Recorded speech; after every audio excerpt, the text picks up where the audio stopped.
मुसीबतें आती हैं, कुछ देर ठहरती हैं, समाधान बन करके चली जाया करती हैं। मुसीबतें ही हमें रास्ता दे दिया करती हैं, प्रतिकूलताएं भी हमें रास्ता दे दिया करती हैं।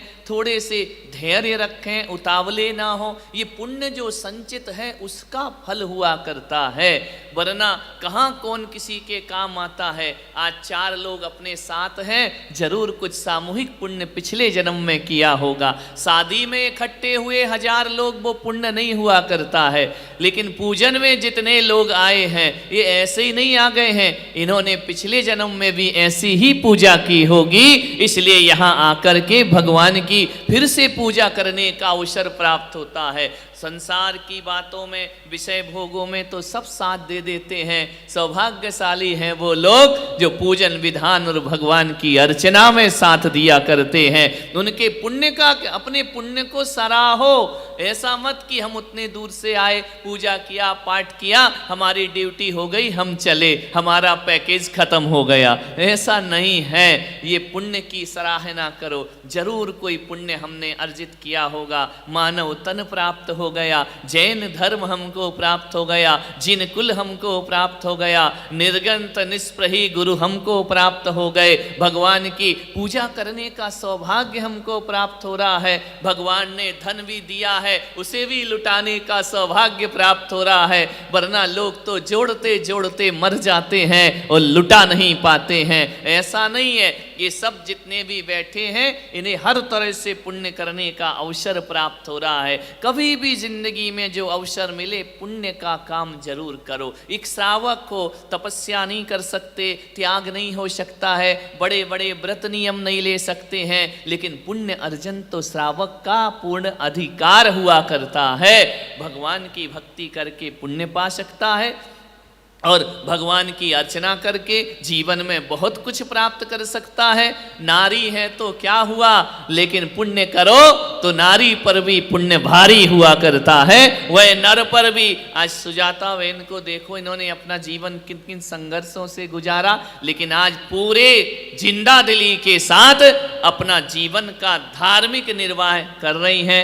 यह उनके पुण्य का फल है। पुण्य अर्जित करते रहो, पुण्य से बहुत कुछ मिलता है। 2 व्यक्ति थे, 2 लड़के थे। व्यक्ति क्या थे, छोटे छोटे छोरे थे, जवान लड़के थे। हुआ क्या, एक लड़के का मंदिर में बहुत मन लगता था, बहुत पूजा पाठ करता था, बहुत भक्ति करता था। उसको कुछ भी बोलो तो वो कहता था नहीं, पहले मैं मंदिर जाऊंगा, पहले मैं भगवान का पूजन करूंगा, पहले मैं अभिषेक करूंगा। दूसरा जो दोस्त था उसने कहा पागल है क्या, क्या पुराने जमाने में जी रहा है, दुनिया चांद पर पहुंच गई, तू पूजा पाठ में अटका हुआ है, तेरा दिमाग खराब है क्या। आज के युग में आप मौज मस्ती करते हैं, घूमते हैं, दुनिया की रंगरलियां देखते हैं, रंग बिरंगी दुनिया को देखते हैं। धार्मिक बच्चे ने कहा देख ये सब बाद में करूंगा, पहले तो मुझे मंदिर जाना है, मैं भगवान की भक्ति ही करूंगा सबसे पहले। ये भी जरूरी है संसार की चीजें, लेकिन भक्ति उससे भी ज्यादा जरूरी है। दूसरे लड़के ने कहा तू तो पंडित बुद्धि का हो गया, तेरा तो दिमाग खराब हो गया है, इतनी सी जवानी में बुढ़ापे जैसी बातें कर रहा है, उदास जैसी बातें कर रहा है। उसने कहा यार एक काम कर, आज अपन ऐसा करते हैं कि अपन नदी में नहाने चलते हैं। पुराना जमाना था, नदी में नहाते थे लोग। आजकल तो पानी ही घर में आ जाता है, नदी जाने की जरूरत ही नहीं पड़ा करती है। नल में पानी पहले महिलाएं पनघट जाती थी, अब पनघट ही घर में आ गया है, बाहर जाने की कोई जरूरत नहीं है। उसने कहा अपन नदी चलते हैं नहाने के लिए। उसने कहा यार पहले मैं मंदिर जाऊंगा फिर नदी चलूंगा। तो बोले तू तो मंदिर जाएगा इसका मतलब नहा के मंदिर, बोले तेरे साथ नदी भी चलूंगा। तो उसने कहा नहीं नहीं, मैं तेरे साथ नदी पक्का चलूंगा, तू मेरे साथ आज मंदिर चल। तो उसने कहा देख मैं मंदिर नहीं जा सकता हूं, चाहे कुछ भी हो, मंदिर के सामने से निकलना है, लेकिन वो जाने को तैयार नहीं है। कोई बात नहीं, उसने कहा मैं मंदिर होके आता हूँ, फिर तेरे साथ नदी में चलूँगा।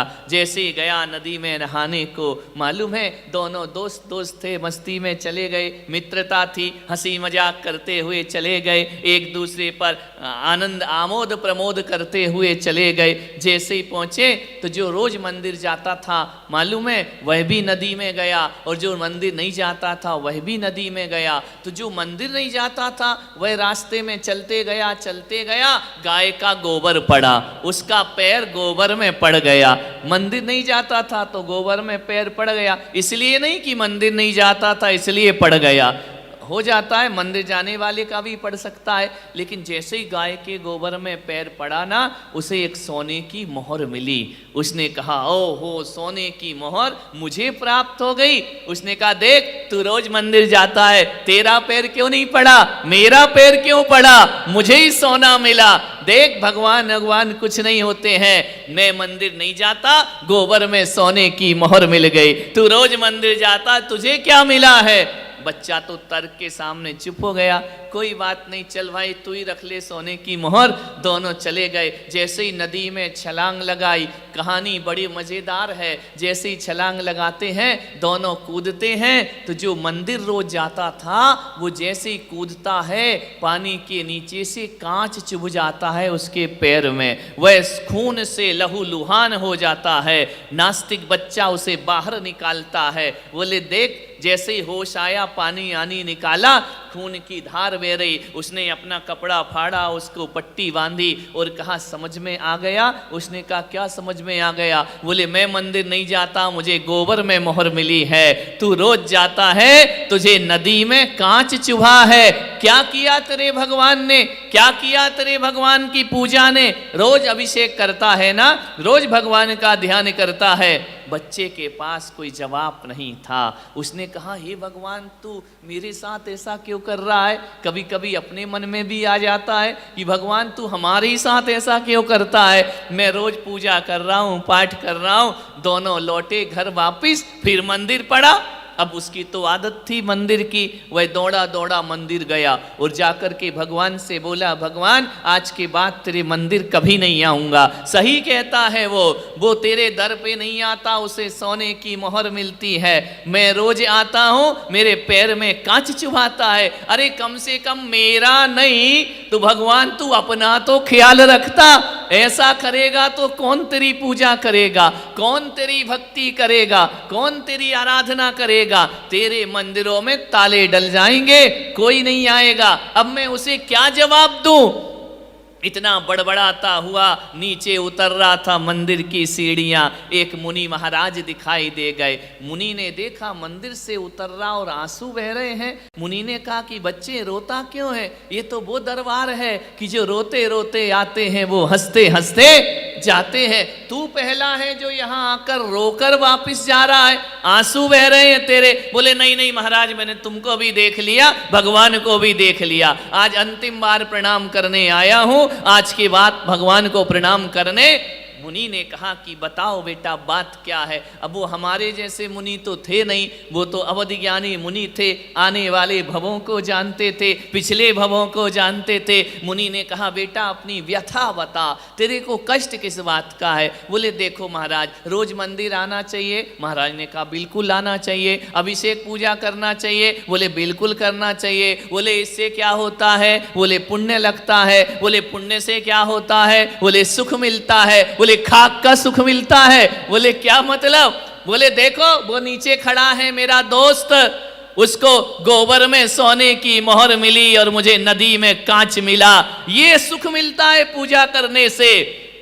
मुनि ने कहा बच्चे तू केवल दृश्य पर देख रहा है, अदृश्य पर तेरी दृष्टि नहीं है। अदृश्य को तो मैं देखता हूँ। बोले क्या मतलब। बोले जीवन में चाहे मोहर मिले या कांच चुभे, इससे श्रद्धा में फर्क नहीं पड़ना चाहिए, भगवान की भक्ति में फर्क नहीं पड़ना चाहिए। बोले क्यों नहीं पड़ेगा, मैं उसे क्या जवाब दूं। बोले उस लड़के को बुला कर ला। जैसे ही लड़का पहुंचा, बोले सुनो, बोले तू मंदिर आता। बोले नहीं आता, आऊंगा भी नहीं। बोले मिला क्या। बोले सोने की मोहर। बोले ये रोज आता है, इसे मिला क्या। पैर में कांच चुभा। मुनि ने कहा एक बात ध्यान रख नादान, आज का दिन तुम दोनों के लिए बड़ा महत्वपूर्ण दिन था।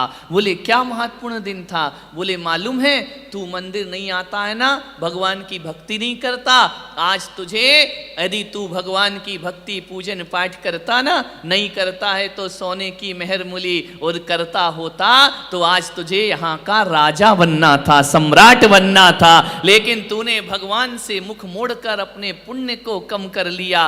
वो तेरा राज सिंहासन राज दरबार एक सोने की मोहर बन करके रह गया। और आज ये रोज पूजा पाठ भक्ति कर रहा है ना, आज इसे फांसी पर चढ़ना था। ये भगवान की भक्ति का प्रभाव है। फांसी छोटा सा कांच का टुकड़ा बन करके निकल गई, वरना आज तो इसके जीवन का अंतिम दिन था। यदि ये पूजन पाठ भक्ति नहीं करता तो आज ये फांसी पर लटका होता। भक्ति के प्रभाव से इसने पाप कम किया और कांच बन गया, और पाप के प्रभाव से तूने पुण्य कम कर लिया और तुझे मोहर मिल करके रह गई। ध्यान रखना, उस दोनों बच्चों को समझ में आया।